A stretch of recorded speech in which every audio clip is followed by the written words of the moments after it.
Good morning बच्चों। Class 10th Hindi Kritika का first chapter माता का अंचल। तो कल हमने 2 वीडियो बनाई थी इसकी, अब तीसरी वीडियो आइए देखते हैं। आम की फसल में कभी कभी खूब आंधी आती है। आंधी के कुछ दूर निकल जाने पर हम लोग बाग की ओर दौड़ पड़ते। वहाँ चुन चुनकर घुले घुले गोपी आम चबाते थे। एक दिन की बात है, आंधी आई और पड़ गई। आकाश काले बादलों से ढक गया। मेघ गरजने लगे, बिजली कौंधने लगी और ठंडी हवा सनसनाने लगी। पेड़ झूमने लगे, ज़मीन चूमने लगी। हम लोग चिल्ला उठे, एक पैसा लाई बाजार की छितराई, बरखा उधरे बिलाई। लेकिन बरखा न रुकी और भी मूसलाधार पानी होने लगा। हम लोग पेड़ों की जड़ से धड़ से सट गए, जैसे कुत्ते के कान में अठई चिपक जाती है। मगर बरखा जमी नहीं, थम गई। बरखा बंद होते ही बाग में बहुत से बिच्छू नज़र आते। हम लोग डरकर भाग चले। हम लोगों में बैजू बड़ा ढीठ था। संयोग की बात, बीच में मूसन तिवारी मिल गए। बेचारे बूढ़े आदमी को सूझता कम। बैजू उनको चिढ़ा बोला, बुढ़वा बेईमान, मांगे करेला का चोखा। हम लोगों ने बैजू के सुर में सुर मिलाकर यही चिल्लाना शुरू किया। मूसन तिवारी ने बेतहासा खदेड़ा।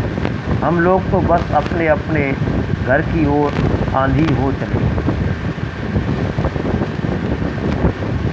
जब हम लोग न मिल सके तब तिवारी सीधे पाठशाला में चले गए। वहाँ से हमको बैजू को पकड़ लाने के लिए 4 लड़के गिरफ्तारी वारंट लेकर छूटे। इधर ज्यों ही हम लोग घर पहुँचे त्यों ही गुरुजी के सिपाही हम लोगों से टूट पड़े। बैजू तो 9-11 हो गया, हम पकड़े गए। फिर तो गुरुजी ने हमारी खूब खबर ली।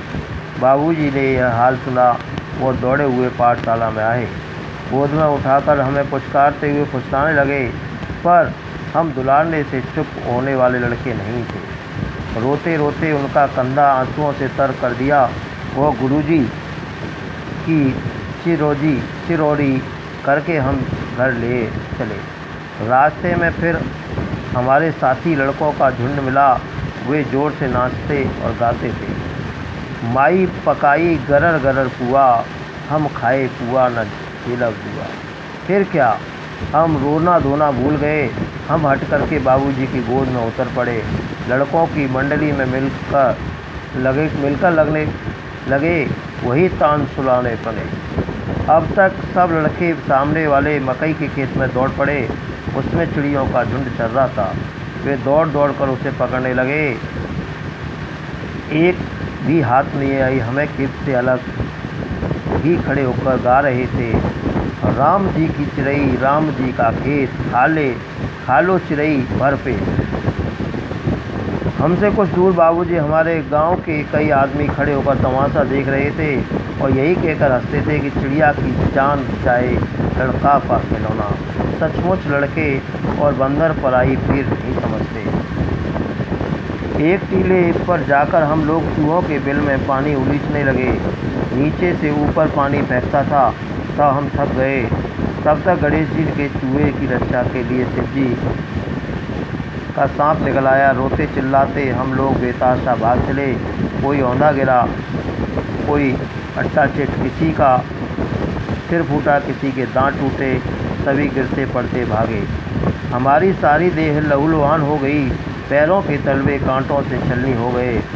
हम एक सुर से दौड़े आए और घुस गए। उस समय बाबूजी की बैठक के ओसारों में बैठकर हुक्का को उड़ा रहे थे। उन्होंने हमें बहुत पुकारा, पर अनसुनी करके हम दौड़ते हुए मैया के पास ही चले गए। जाकर उसी गोद में सरल ली। मैया चावल अमनियाँ कर रही थी। हम उसी के आंचल में छिप गए। हमें डर से कांपते देखकर वह जोर से रो पड़ी। सब कौम छोड़ बैठी। अधीर होकर हमारे भाई भय का कारण पूछने लगी। तभी हमें अंग भरकर दबाती थी, कभी हमारे अंगों को अपने आंचल में पहुंचकर हमें चूम लेती थी। बड़े संकट में पड़ गई। झटपट हल्दी पीसकर हमारे घावों पर थोपी गई। घर में कोहरा मच गया। हम केवल सीधे सुर से सांस को करते हुए मैया के आंचल में लुक के चले जाते थे। सारा शरीर थर-थर काँप रहा था, रोंगटे खड़े हो गए थे।